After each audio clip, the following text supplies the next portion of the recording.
요한복음 13장 5절에서 17절까지 한 절씩 기도하겠습니다.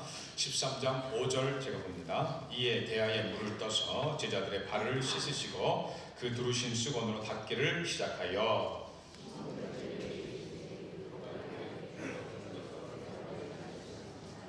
예수께서 대답하여 이르시되 내가 하는 것을 내가 지금은 알지 못하나 이후에는 알리라.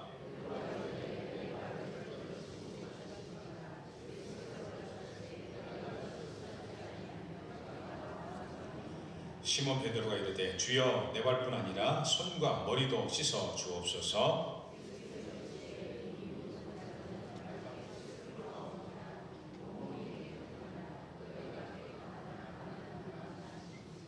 이는 자기를 발자가 누구인지 아심이라. 그러므로 다는 깨끗하지 아니하다 하시니라.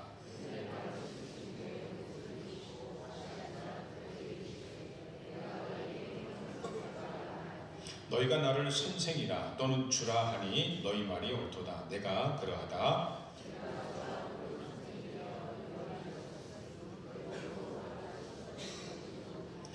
내가 너희에게 행한 것 같이 너희도 행하려 하려 본을 보였노라.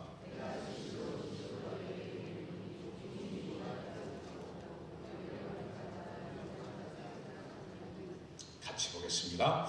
너희가 이것을 알고 행하면 복이 있으리라. 아멘.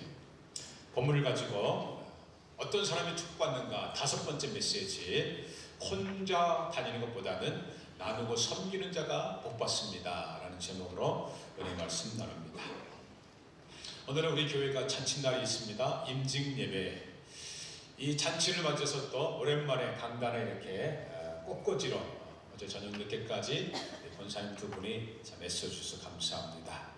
우리 임직자들이 헌물을 해가지고 하나님께 영광 돌리고 또 함께 이쁘게 보고 있습니다. 그래서 이 꽃은 여러분 좋아합니까? 생화합니까? 딱 보면 아는 거죠? 생화죠, 생화. 자, 그런데요, 생화라고 하지만 이 꽃들이 지금 살아있어요, 죽어있어요?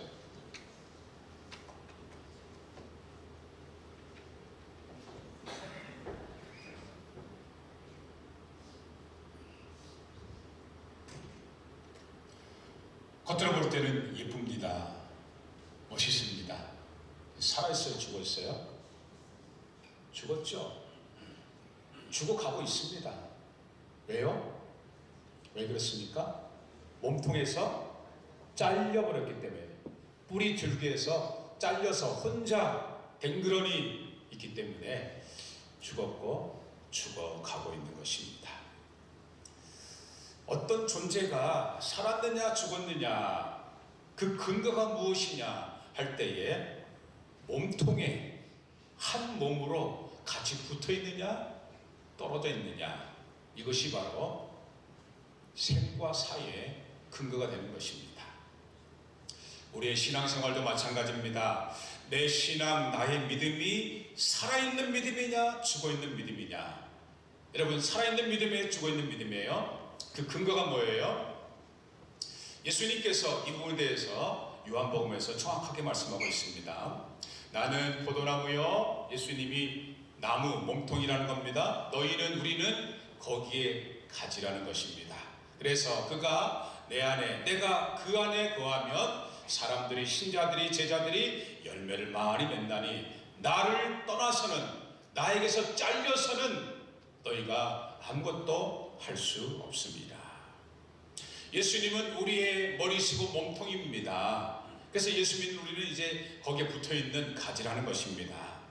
그래서 예수님의 몸에 붙어있는 교인이 살아있는 믿음이라는 것입니다. 예수님께서는 이 진리가 너무나 중요해가지고 제자들에게 정확하게 확인시켜 주고 싶으셨습니다. 그래서 예수님은 십자가에 죽기 전날, 죽음 직전에 얼마나 다른 말이, 할 말이 많으시겠습니까마는 예수님은 이 진리를 좀 가르쳐 주려고 오히려 특별한 예식을 하나 행하게 됩니다. 무슨 예식입니까? 오늘 본문에 나옵니다. 소위 세족식입니다. 발을 씻어준다는 것입니다. 그래서 오늘 본문 5절에 어떻게 하고 계십니까? 5절을 보십시다. 이에 대하여 문을 떠서 제자들의 냄새나는 발을 씻으시고 두르신 수건으로 닦기를 시작했다. 누가 누구에게 발을 씻겨준다고요? 스승이신 예수께서 제자들의 발을 씻겨준다는 것입니다. 당시 사회 풍습은 노예 종이 주인의 선생의 발을 씻겨주는 것이 사회의 일반적인 풍습이었습니다. 그것을 봤을 때 지금 예수님은 이 사회를 흔들어버리는 혁명적 사건을 하고 계시는 것입니다. 창조주입니다. 창조주 하나님의 아들 되시는 예수께서 피조물에 불과한 냄새나는 제자들의 발을 씻기시겠다는 겁니다. 그러자 제자들은 화들짝 놀라는 거죠. 그래도 제자들 중에 대표격인 베드로가 좀 나은 것 같습니다. 6절에 베드로가 이렇게 고백합니다. 6절입니다. 시몬 베드로에게 이르시되 베드로가 이르되 주여 주께서 내 발을 씻으시나이까. 무슨 말입니까? 아니 지금 사회 통념상으로는 우리가 선생님 주님 예수님 발을 씻겨도 이게 할 말이 없는데 어떻게 선생님이 우리의 제자들의 발을 씻기시나이까. 극구 사양을 합니다. 그러자 이번에는 예수님께서 충격적인 말씀을 하십니다. 8절입니다. 8절. 베드로가 이르되 내 발을 절대로 씻기지 못하시리이다 하니까 예수께서 대답하시되 내가 너를 씻어주지 아니하면 어떻게 된다고요? 네가 나와 상관이 없다. 무서운 말씀입니다. 내가 너의 발을 씻겨주지 않으면 너 베드로는 나 예수와 상관없는 자가 되느니라. 아니 발 한 번 안 씻었다고 생명 되신 주님과 상관이 없어지다니. 다시 화들짝 놀란 베드로, 그러면 이제 더 예수님께 제청을 하게 됩니다. 아 그래요 주님, 그러면 제 발만 아니라 제 손도 제 머리도 다 씻겨주십시오. 베드로의 성격이 아주 적나라하게 드러나고 있죠. 그러니까 또 예수님께서 다시 정확하게 이 의미를 말씀해주고 있습니다. 그게 10절입니다. 왜 예수님께서 지금 세족식을 하는가? 10절 예수께서 이르시되 이미 목욕한 자는 발밖에 씻을 필요가 없느니라 온 뭐가요? 온 뭐가요? 강조점이 여기 있습니다. 온 몸이 깨끗하니라 너희가 깨끗하나 다는 아니니라 하시니라. 지금 많은 분들이 이 요한복음 13장에 나온 세족식을 말씀을 해석할 때에 너무 윤리적으로 도덕적으로 해석합니다. 아 우리는 발을 씻기는 자, 겸손한 자가 되어야 된다. 예, 틀린 말은 아닙니다. 근데 그건 2차적인 거고요. 원래 왜 겸손한 자가 되어야 되는가? 오늘 10절에서 예수님께서 강조하고 싶은 것은 몸입니다. 몸. 내가 너희들의 머리고 내가 몸통이니까 너희들이 나와 함께 하나가 되기 위해서는 내가 먼저 너희의 발을 씻기시겠다는 것입니다. 그러면 이제 서로 하나가 된다는 것입니다. 예를 들어서 지금 이 손이 말이죠, 발을 씻겨주지 않습니까? 저녁이 되면 우리가 들어가서 손 가지고 발을 씻지, 발 가지고 지금 혼자 발을 씻습니까? 한 몸이기 때문에 서로 섬김을 통해서 아, 너 손과 내 발이 한 몸이구나. 머리에 붙어있는 우리는 한 몸지체구나. 이거를 깨닫게 하기 위해서 예수님께서 이렇게 스승이셨지만 제자의 냄새나는 발을 씻어줬다는 것입니다. 그러면서 예수님께서는 그러므로 너희는 서로 이렇게 하라는 것입니다. 14절입니다. 14절 내가 주와 또는 선생이 되어 너희 제자들의 발을 씻었으니 너희도 그 다음 단어가 중요합니다. 누가요? 서로 발을 씻어주는 것이 옳으니라. 여기서는 서로가 누구를 얘기합니까? 서로가 누구를 얘기해요? 한 몸된 지체. 예수님은 당연히 우리의 머리가 되셔서 우리의 몸통을 주장하는데 우리는 서로 지체가 돼서 눈으로, 귀로, 손으로, 발로 지체가 되어서 서로 섬길 때에 그것이 바로 한 몸이니라. 단순하게 겸손하게 섬겨라 이게 아니고요, 한 몸이기 때문에 당연하게 서로서로를 섬겨라 하는 것입니다. 예를 들자면 어떤 성도는 머리 대신 예수님의 이제 눈이 되는 겁니다. 눈의 역할을 합니다. 눈의 역할이 뭡니까? 빛을 받아서 빛을 또 전달해 주는 것입니다. 바로 빛이라는 것은 빛 대신 예수님의 말씀을 말씀하고 있는 것입니다. 그래서 어떤 성도는 나는 눈이 되어서 예수님에게 받은 말씀, 이걸 또 다른 성도들에게, 다른 지체들에게 이 말씀을 좀 나눠주고 섬기고 싶다. 이거 정말 쉽지 않습니다. 교회에 여러 직분이 있습니다만은 정말 말씀을 가르치는 사역은 정말 쉽지 않습니다. 그래서 여러분들이 교육자와 구역장과 교사들을 중요하게 여기게 되는 이유 가운데 하나인 것입니다. 그래서 어떤 분들은 나는 장년들을 대상으로 다 구역장 해야겠다. 나는 좀 그래도 차세대들, 우리 자녀들의 관심을 갖고 교회학교 교사로서 우리 차세대들에게 예수님의 빛을, 말씀을 전하면서 온 교회 한 몸을 좀 섬겨야겠다 하면서 이 눈이 한 몸이 되는 것입니다. 또 어떤 교회는 아니야, 내 달란트는 손이야, 손. 그래서 이 손을 가지고 교회 구석구석을 쓸고 닦습니다. 어제도 여러 청년들과 집사님들, 권사님들이 화장실하며 본당 전체를 쓰고 하는데 제가 쭉 보면서 얼마나 흐뭇했는지 모릅니다. 어제 또 식당에서는 하루 온종일 임시식 식사를 위해서 권사님들이 연세 드셨는데도 추운데도 와서 식사를 준비하면서 밥을 하고 설거지를 하면서 이 손의 역할을 하는 것입니다. 또 어떤 분들은 나는 정말로 가장 낮은 곳에 있으면 좋겠다. 발이 돼가지고 추우나 더우나 이 발로 사실 공기 안 좋은 주차장에서 성도들을 섬기는 가장 낮은 자세로 말없이 섬기는 발의 역할을 하면서 나도 예수님의 몸된 지체이구나, 한 몸이 되는 것입니다.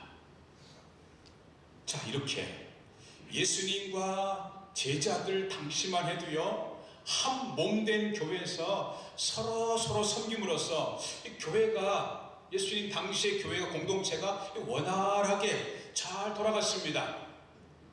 그런데 시간이 지나면서, 세월이 지나면서 교인들이 꾀가 생기는 겁니다. 귀찮아지는 겁니다. 요새 청년들 하는 말 가운데 상당수는 귀찮이죠. 그리고 또 어떤 분은 나 바빠, 입에 뱉습니다. 나 바빠. 그래서 교회 혼자 다니기도 바쁜데 무슨 봉사냐, 봉사가. 이렇게 되면서 점점 빠져나가기 시작합니다. 그래서 예수님 승천하신 지 얼마 안 되는 초대교회인데도 교회 안에서 비걱비걱 소리가 납니다. 고린도 교회에서 이런 일이 있었습니다. 12장입니다. 몸은 한 지체뿐 아니요 여럿이니. 이제 머리 드신 예수님과 함께 여러 지체들로 이 몸이 구성되어 있는데, 만일 발이 이르되 나는 너 손이 아니니까 몸에 붙어있지 않았다 할지라도 이로써 몸에 붙지 아니한 것이 아니고, 또 귀가 이르되 나는 눈이 아니니까 몸에 붙지 아니했다 할지라도 이로써 몸에 붙지 아니한 것이 아니니. 무슨 말입니까? 한 몸에 여러 지체들이 있다. 그런데 각 지체가 서로 자기는 잘났다는 겁니다. 그리고는 다른 지체에 대해서 이제 불평하고 심지어는 정죄하기 시작합니다. 손이 발에게 얘기합니다. 야, 너 발, 냄새나는 발, 너 왜 이렇게 내 말 안 들어? 네 발로 마시는 곳에 걸어가야지. 내 손으로, 누구의 손이에요? 내 손으로 맛있는 음식 먹을 거 아니냐? 그러자 발이 손에게 발로 그냥 비틀면서 이제 손에 대해서 이제 얘기합니다. 그래, 야, 너 손, 너 잘 만났다, 너. 내가 그동안에 오래 걸어 다녀가지고 내 발가락이 좀 아프다고 그렇게 말하는데도 네 손으로 내 발의 상처를 좀 치르지 않고 그저 네 요구만 하는 거냐? 야, 너 같은 교회 교인이지만 너는 이기주의자야, 이기주의자. 분명히 다들 예수 믿는다 그럽니다. 분명히 교회 다닌다 그럽니다. 그런데 각자 자기 입장, 자기 역할 그것만 내세우고 몸 전체를 생각을 안 한다는 것입니다. 그저 나 혼자 교회 잘 다니면 된다는 식입니다. 하나님 안 믿는 게 아닙니다. 하나님 잘 믿습니다. 예배 드립니다.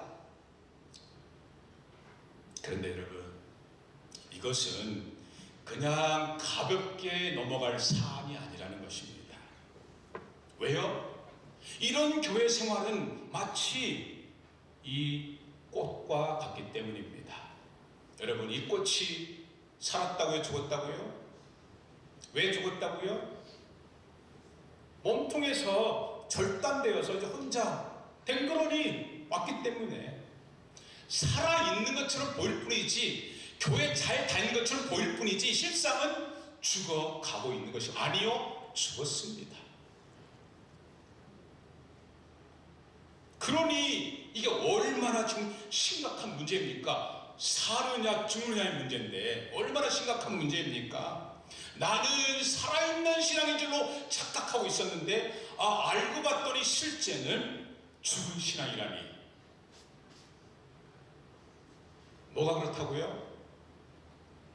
교회는 잘 다니지만 몸된 교회를, 각 지체를 섬기지 않고 봉사하지 않고 그냥 혼자 다니는 것, 이건 지금 심각한 문제라는 겁니다. 심지어는 말이죠, 수년 동안 교회 등록을 하지를 않습니다. 우리 교회는 붙잡고 등록하라고 별로 그러지 않으니까, 심지어 우리 교회에서는 8년 다니시다가 등록한 분도 있어요. 최고 기록이. 물론 각자 사정이 있겠습니다만은, 등록하지 않는 상당한 이유 가운데 하나는 혼자 다니니까 편하다는 겁니다. 교회 간섭 안 받는다는 겁니다. 하나님 안 믿는 건 아니에요. 이 예배 안 드리는 건 아닙니다. 그런데 혼자 다니니까 편하게 다닌다는 겁니다. 지난달 10월 31일 종교개혁 500주년 맞이해서 종교개혁자 루터를 기념해가지고 독일 비텐베르그 그 교회에서 컨퍼런스 거기에 참여하면서 참 너무 의미 있는 시간들이었습니다. 그런데 거기서 또한 세계 여러 지도자들을 직접 만날 수 있다는 것, 이게 또 참 뜻깊은 시간이었습니다. 그 중에 미국 교회에서 가장 영향력 있는 분을 만났습니다. 이분은 바로 레오나르도 스윗 박사입니다. 이 스윗 박사가 어느 정도 대단한가? 미국의 전 대통령 오바마가 대통령에서 가장 연설을 잘한 사람 중 한 사람이잖아요. 근데 연설문을 바로 저 스윗 박사가 종교에 관련 부분은 다 썼습니다. 그리고 미국 전체에 매년마다 영향력 있는 인물 설문조사하는데 거의 10위권에서 7위, 8위, 어떨 땐 12위, 10위권에서 왔다 갔다 하는 미국에서 대단한 분입니다. 이런 세계적 학자가 이번에 이렇게 말씀했습니다. 지금 종교개혁 500주년을 맞이한 우리 기독교는 포스트 모더니즘의 쓰나미를 맞고 있다. 쓰나미. 여러분, 쓰나미가 뭡니까? 몇 년 전에 일본의 대쓰나미 보셨죠? 지금 5점 몇 대는 이 지진만 해도 사람들이 벌벌벌 합니다. 화면을 보니까 우리 그 포항의 그 여학생이 그냥 2점 몇 흔들려 버리니까 울어버리더라고요. 너무 무서운 거예요. 2점 몇인데도. 지진만 해도 정말 무섭습니다만, 여러분, 바다의 대형 쓰나미 어땠습니까? 그야말로 자동차로 굴러가고 건물들 그냥 다 덮쳐버리고 사람은 말할 것도 없고, 쓰나미가 오면은 모든 걸 다 삼켜버리는 공포, 죽음 공포 그 자체였던 것입니다.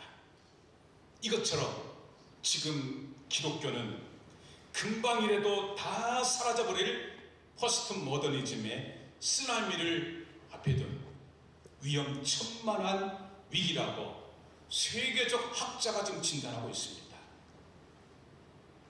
그랬을 때 이 무서운 포스트 모더니즘이 무엇입니까, 여러분? 영어 그 자체로 얘기하면 후기 현대주의라 하겠지만은 역사적으로 보면은 산업시대다 이렇게 번역하는 것이 더 낫습니다. 왜냐하면 이 포스트 모더니즘은 바로 우리가 지금 강조하고 있었던 1517년 종교개혁 때부터 일어납니다. 이 종교개혁의 영향으로 곧이어서 유럽에서는 르네상스 문해궁이 일어나게 됩니다.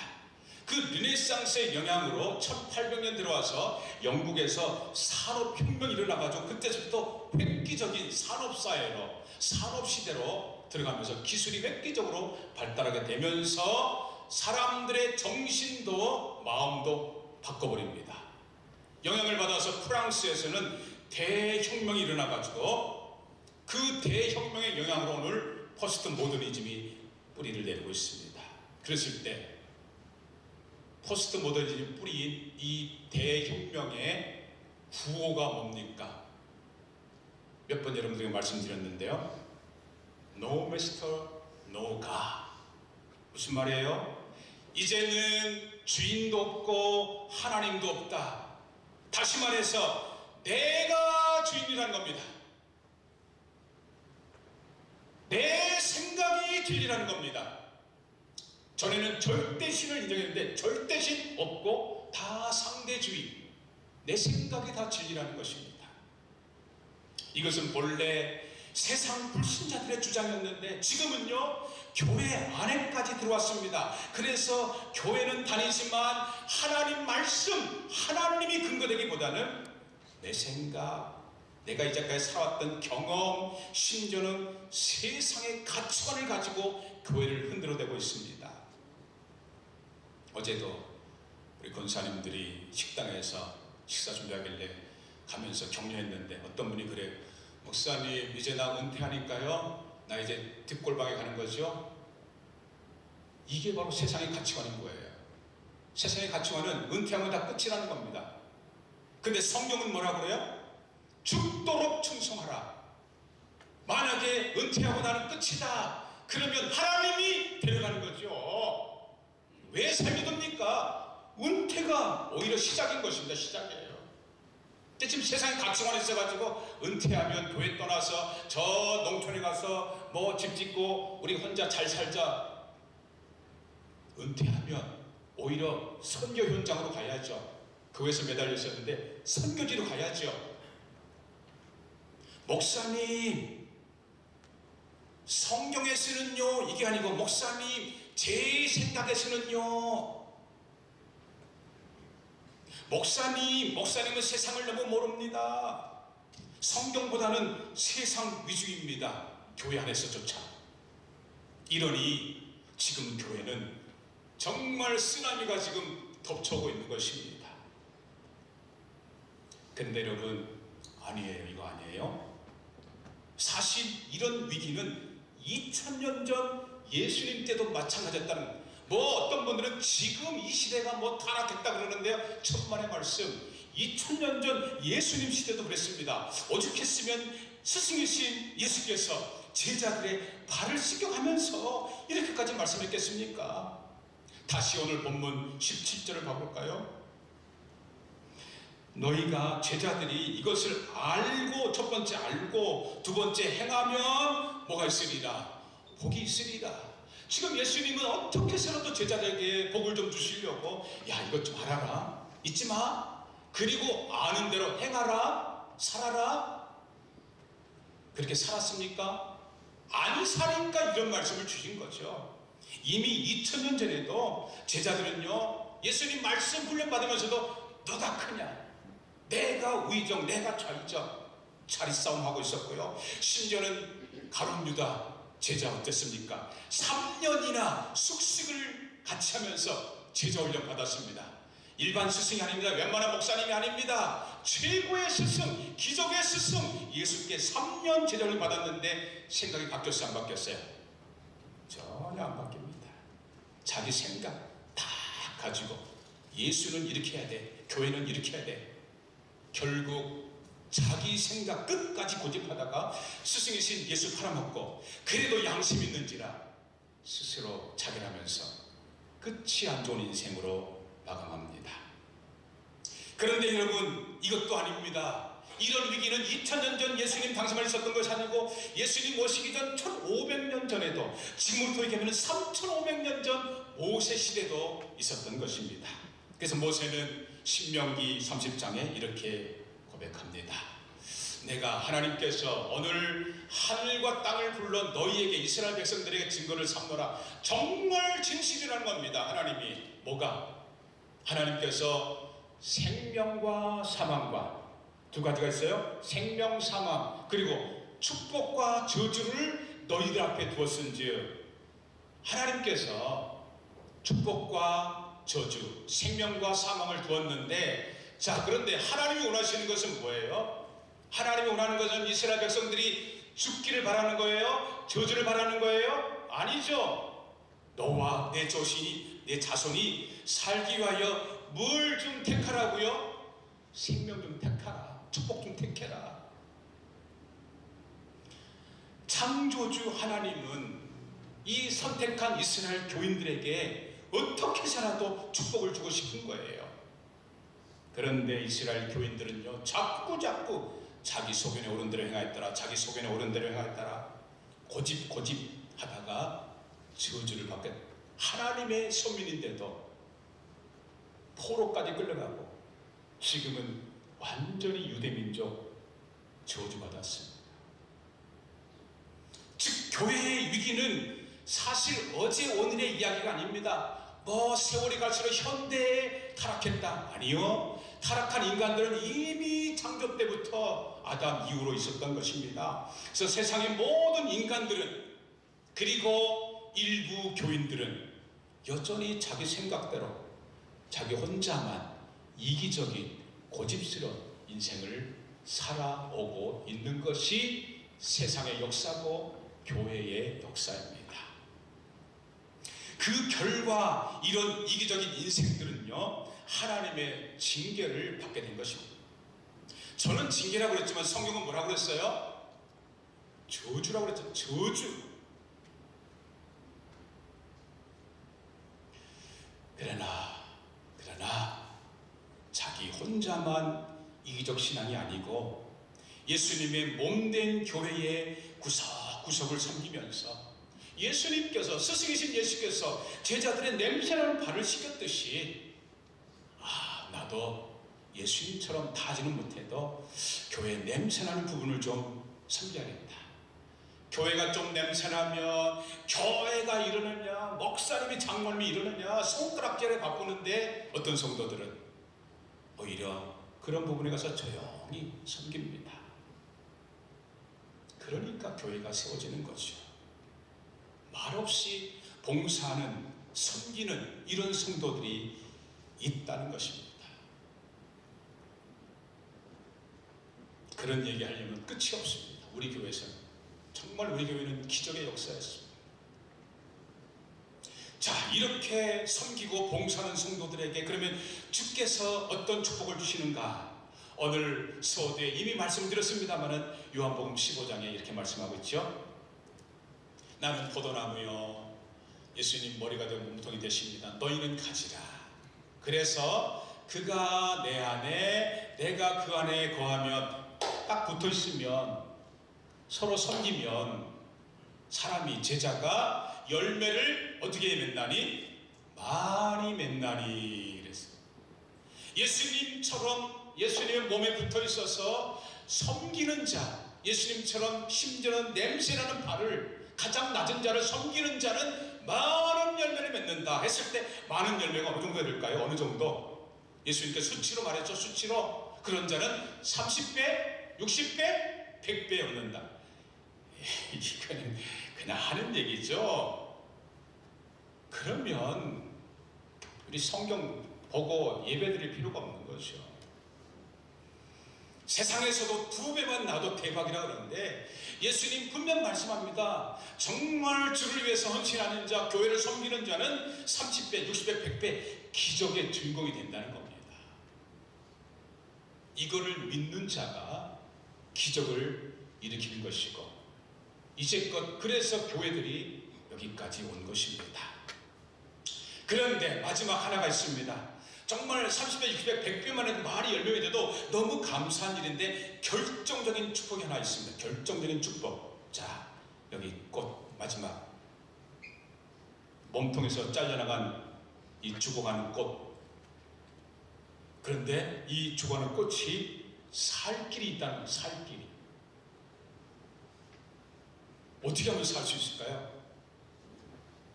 여러분, 죽어가는 꽃이 어떻게 하면 살 수 있을까요? 다시 몸통에 붙들어 가면 됩니다.